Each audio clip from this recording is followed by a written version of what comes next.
चला मित्रांनो, पाहूया संत एकनाथ महाराजांचं पैठण हे गाव आणि तेथील त्यांचं समाधी मंदिर।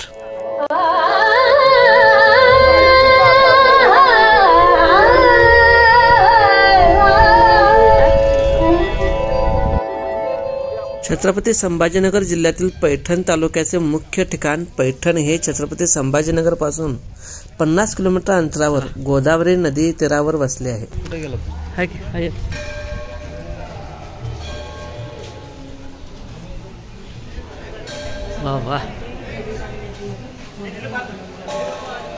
पैठण या गावात संत एकनाथांचा वाडा आहे। काय वाडा आहे बघा मित्रांनो, खरंच खूप भव्य दिव्याने अगदी लोभस असा वाडा। आता आपण जाऊया, दर्शन घेऊया।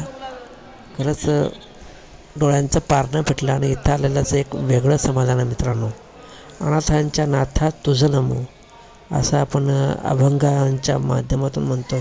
संत एकनाथ महाराजांचे भारुडसुद्धा भरपूर प्रसिद्ध आहेत। आज जाऊन आपण दर्शन घेऊया। एकनाथांची विठ्ठल भक्ती एवढी श्रेष्ठ होती की साक्षात पांडुरंग श्रीखंडाच्या रूपाने पाण्याच्या कावडी एकनाथांच्या घरी आणत असत, अशी श्रद्धा आहे। पाण्याचा तो हौदही या वाड्यात अजून आहे। मंदिराच्या गाभाऱ्यामध्ये एकनाथांच्या पूजेतील श्री विजयी पांडुरंगाची मुख्य मूर्ती विराजमान आहे।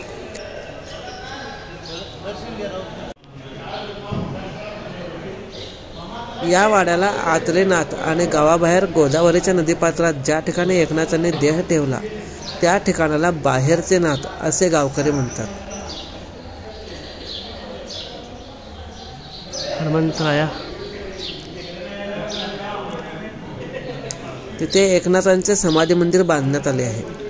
पैठण गावात जे नाथांचे मंदिर आहे ते गावातील नाथांचा वाडा म्हणून जास्त प्रसिद्ध आहे। या पूर्वाभिमुख वाड्यात किंवा मंदिरात प्रवेश करताच समोर लाकडी खांबापलीकडे दिसते ते नाथांचे देवघर आहे। नाथ महाराज स्वतः या देवांची पूजा करत होते। मूळ देवघर लाकडी आहे, त्यावर सुबक चांदीकाम केलेले आहे। देवघरात सर्वात वर तुळशीची माळ घातलेली पांडुरंगाची मूर्ती आहे। ती सदैव पूर्ण वस्त्रालंकाराने झाकलेली असते, त्यामुळे मूर्तीचे फक्त मुखकमल दर्शन होत असते। वास्तविक या मूर्तीचे एक वेगळे वैशिष्ट्य आहे।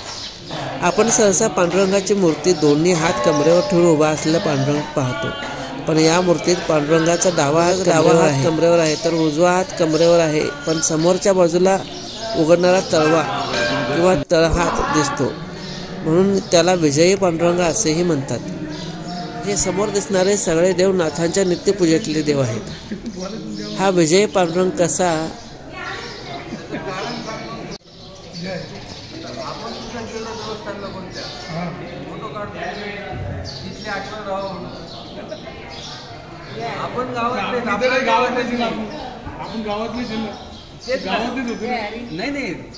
ही मूर्ती 3 वैशिष्ट्यांनी नटलेली आहे।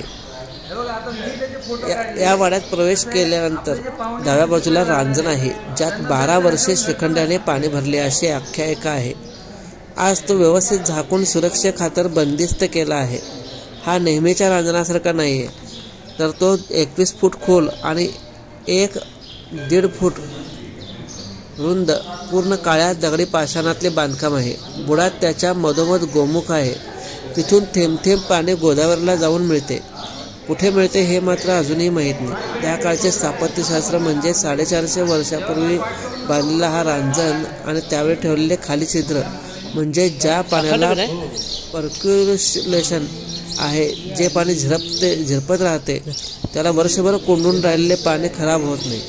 नाथांच्या काळात याचा नित्य वापर व्हायचा। 1000 लोक रोज घरी जेवायचे।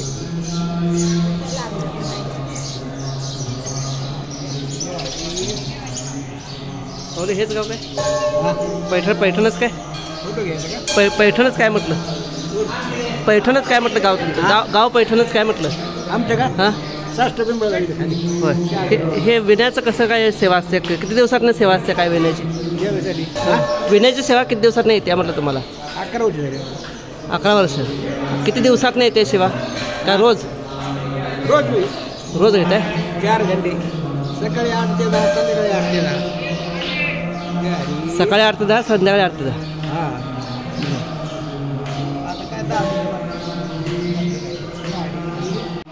वाडाच आहे सर. सर वाडाच आहे म्हटलं.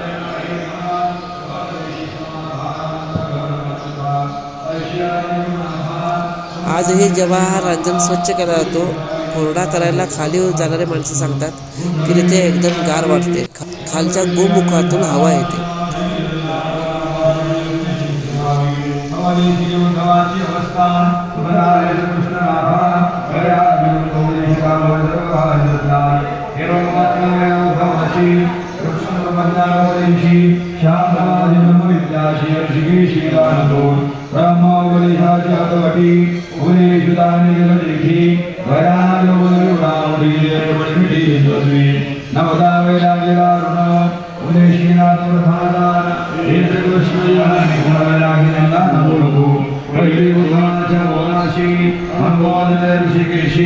असा हा नाथांचा वाडा आणि त्याची आख्यायिका अत्यंत पवित्र, पूजनीय, शांतीब्रह्म.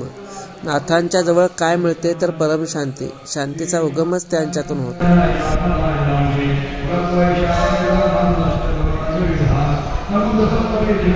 पुढे इथं गोदावरी नदी आहे.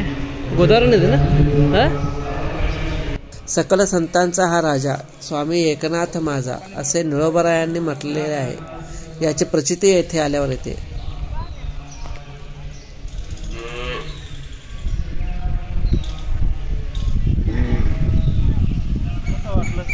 एक नंबर.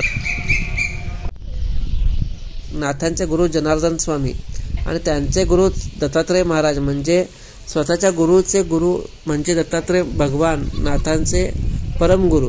त्यांनी नाथांच्या घरी चोपदारकी केली असे मानले जाते. म्हणून वाड्याच्या बाहेर एका बाजूला हनुमंतराय आहेत तर एका बाजूला दत्तात्रेय आहेत. यावरूनच नाथांचे श्रेष्ठत्व समजते.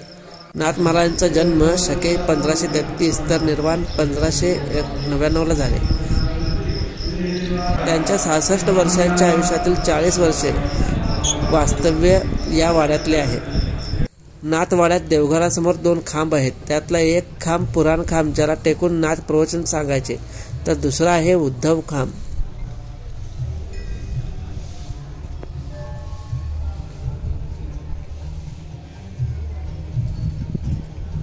फाल्गुन वद्य षष्ठी शके 1521 26 फेब्रुवारी या दिवशी नाथांनी देह ठेवला.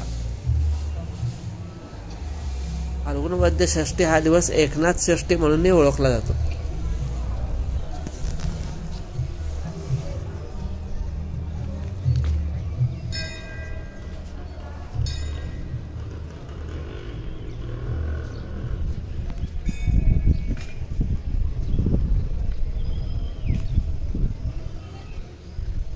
तर आजचा आमचा प्रयत्न संत एकनाथ महाराजांच्या वाड्याचे दर्शन करून देण्याचा होता.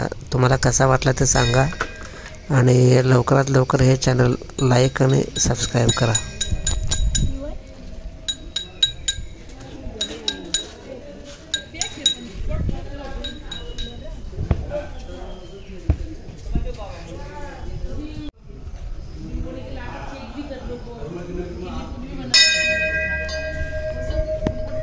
आपण असा श्री गुरुदेव दत्तांच्या मंदिरात आलोय, जे एकनाथ वाड्यापासून अगदी जवळच आहे.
ट्रायपॉड नाही, कॅमेरा ठेवायला स्टँड पाहिजे. हातानेच करा की हातातच ठेवा की कशाला म्हणतात नाही ते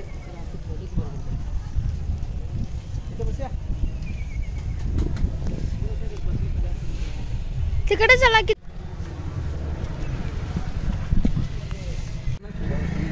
हेच